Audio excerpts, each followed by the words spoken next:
If you are an English-speaking Go player anywhere in the world, the name Michael Redmond should sound familiar to you, as his appearances as a commentator for a lot of modern matches and tournaments, and his extensive content on the internet made him a main character in the modern Go scene, both in the Western and in the Japanese Go world. But reducing Michael Redmond to the commentator of the Lysidol vs AlphaGo match would be a very big mistake, as his career made him the first and only Caucasian player to ever get to be 9 Dan Pro. The maximum rank of 9 Dan sometimes seems like it is a normal process for every professional Go player. But we oftentimes forget to think about all the pros never having the chance to get to that level.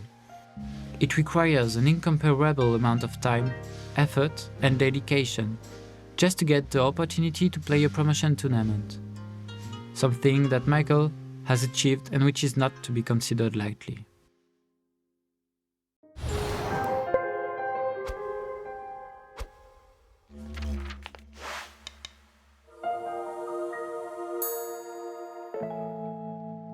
Most of the professionals would start Go at a very young age. Nowadays, it is not uncommon to see young promoted players having started as early as 3 years old. Chochi-kun, for instance, was promoted to first Dan at 11 years old, and at the same age, Michael Redmond was only starting playing Go. Michael Redmond was born on May in 1963. He lived with his family in Santa Barbara, a city at the seaside kilometers away from Los Angeles. Michael's father discovered Go from a friend in the 1960s, who supposedly learned it in Europe. He then joined a university club in Santa Barbara. And in the eyes of young Michael Redmond, it seems like a lot of fun, as they were playing all night long, drinking and even partying. So much so that he convinced his father to teach him as he wanted to participate too. And his father was a very strict teacher. They began playing on a 19 by 19 board, something pretty unusual nowadays, as if you learn Go, you somehow started with a small board size like 9 by 9 or even 13 by 13. At first, he would put 9 black stones for his son, but he would kill everything on the board every time. Somehow, I managed not to quit. And somehow, he managed to start winning against his father. Every 2 or 3 games won by his son, he would take 1 stone out of the board. And somehow, Michael was finally able to join the club. There was no internet at that time, no daily Tsumegos app, no beautiful sensei library, no dry-run to help you understand the complexity of the game, and not a ton of fancy books translated in English. And the only book Michael's father had was the Book of Tsumegos for Tenkyu to Lowdowns by Nada Nobuyaki 9 Dan. As he worked through the book in 3 parts, his reading would improve dramatically until it would be better than his strength, which helped him for a long time. One day, when he was 11 years old, Hiwamoto Kaoru 9 Dan came to Santa Barbara in their club. He was putting down Tsumegos on the Goban for people to solve them, until he places the stones to form a Tsumego which no one could solve. Everyone tried different solutions, but after a while, with less than a year playing Go under his belt, he managed to solve it. This problem can still be seen on his Twitter banner, as if it will be the start of his Go journey, as if it would have kickstarted his real love for the game.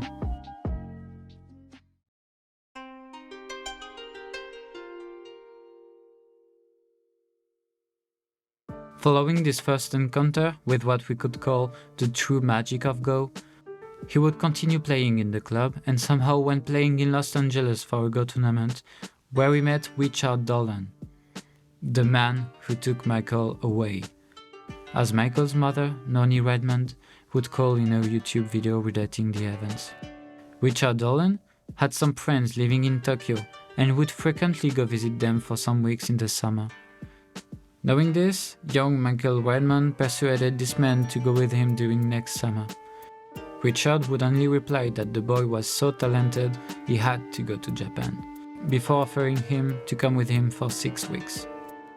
Right after they landed in Tokyo, they went directly to the Tokyo's Go Association, as at the time, it was possible for people to rent a room there. The playing room showed one man standing, playing against 10 others. He was celebrating his new 9-dan promotion, someone told the young Michael Redmond. There was an empty board, and the man offered Michael to sit and play with him too. And so he put down 9 stones, and before starting, he was convinced he would easily win like he did with his father before. But none of that. The pro won by only 1 point. But Michael is now almost certain he let the game be close on purpose. And the boy was really impressed by how good it was possible to get. This game changed his point of view on the game. After that, I was assuming I would be a pro Go player. He had just to now figure out what he should do to make that happen.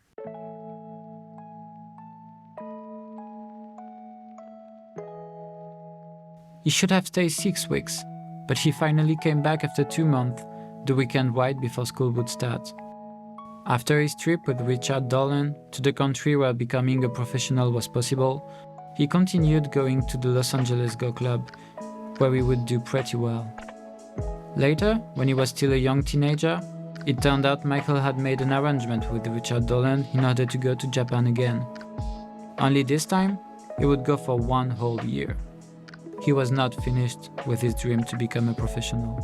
His father was a physicist, and his brother was very talented in math. And even if he was above average in school, he thought he did not have the abilities of his siblings in science.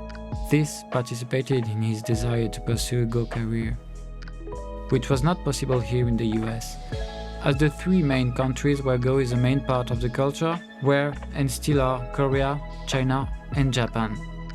His mother was against him going physically so far away, but unlike her, his father somehow approved his choice as he saw Japan as a land of promise for Go, and as an opportunity for him to learn a new language.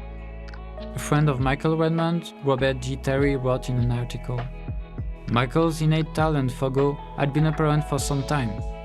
The question was whether that talent was great enough to make up for the late start he had in learning the game. The standards for those aiming for a professional career were much more severe. Michael would have to prove himself to professional players who would give him no free pass. In Japan, the Nihonkin saw in the young man an opportunity, as his teacher was known to travel the world in order to spread the game. This was a chance for them, as there would never have been another Caucasian young player before Michael. He became an insei for the Nihonkin at 14 years old, being a pupil of Oeda Yusuke 9-dan. He only came back in his home in Santa Barbara 5 years later, and told his father how much he would like to come right back to Japan in order to become a professional Go player. Nevertheless, his mother would not approve his choice, as she would have thought he would have a sort of normal career, being a student like everyone else. But he was determined, and so Peter put it to me that I couldn't stand in his way when this is what he wanted to do. It's his right to choose. And if I loved him, I would let him go. In our modern era, going away for so much time can be somewhat easier, with all the communications possible and the illusion of proximity it grants us. But Michael's parents, Peter and Noni Redmond, did not hear from him and did not see him for 5 whole years. Life, as a Go player, trying to make a career out of it, is brutal. There's no way around it. No matter where you come from, it is a career that takes away children from their parents, as it consumes all the time they have. But it is beautiful, as the elegance of the game never seems to stop amazing me, even if I am only an amateur trying to grasp what is only the surface of the Go ban. I cannot imagine what had felt Michael Redmond's family, but I also cannot conceive all the grace he had found choosing his career in playing the game at his level.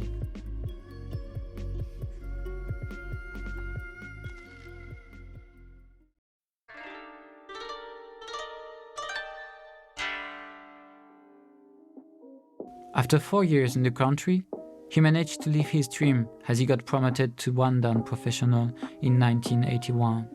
and successfully became 2 Dan the same year. He then got promoted to 5 Dan in 1955, 8 Dan in 1996, and finally 9 Dan in 2000, making him the first and only Western Go professional to become 9 Dan. Since then, he opened the way to many other professionals coming from everywhere in the world, but still remains the only one to ever be 9 Dan. During his career, he made it to the semi-finals of the Gosei in 2003, reached the quarterfinals in the 36th Tengen in 2010. He was also one of the 16 participants in the final tournament of the 15th Chudan. But in his early career, he got hold of 2 major cups, with the 9th Yuren Cup in 1985 at 22 years old, and the 17th Shinjin in 1992. All of this should make you understand that he is not your average commentator, and his strong style and crazy reading abilities made him win against the top players in the world, like this game against Jochi-kun, where we won by 3.5 points. Michael Redmond has since then participated in making Go accessible to anyone no matter his level, and is the author of multiple books, such as Slate and Shell, written in 2002, and Patterns of the Sanwensei in 2011. He taught Go in classes for young and old people, even for university students. But at the modern age of internet, we can find his Twitter account filled with incredible tsumegos and tesujis every day. He even collaborated with the American Go Association's YouTube channel, with, for instance, the series AlphaGo vs AlphaGo with Chris Garlock, which retraces 50 games played by AlphaGo against himself, where Michael Redmond beautifully commentates from his professional point of view. And even his family got involved, as her mother had the idea to create the Redmond Cup, which the Redmond family organized in order to encourage play among grade school children and to discover excellence among North American youth players. It is now the longest running and most prestigious youth tournaments in the US. He even started a YouTube channel filled with more knowledge that you would ever need when starting Go. I still enjoy Go, so I'm doing something with Go, just dealing with it. And nowadays, with the COVID virus and staying home and all that, I felt that I was losing contact with Go players, other professionals, as well as the fans. So I wanted to do something to reach out, and I had always wanted to do YouTube. So I started YouTube because of that. And once I started it, I found that it was very challenging and time-consuming, and also very interesting. Despite where we came from, Michael Redmond's love for the game made him a powerful player, who managed to show the world that you can be a professional Go player no matter where you come from. He had been a big part in the Japanese Go culture, as well as the English-speaking Go culture. And for what he had done for the community, I would like to say on behalf of the amateurs following his lessons, thank you. Then you should just study what you enjoy most, because I think people learn a lot when they're having a good time. And so, like, there are people who like to do life and death problems, there are people who like just to watch professional games, people who like to play themselves. I think that Go is such a deep game that you can continue getting better just doing what you enjoy about the game. Like, professionals have to cover everything. Like, we can't afford to have a weak spot. So we study everything, but I don't think that's true of amateur players, because you're not going to run out of things to learn, even if you just do stuff that you enjoy. So I think enjoying it is the most important part.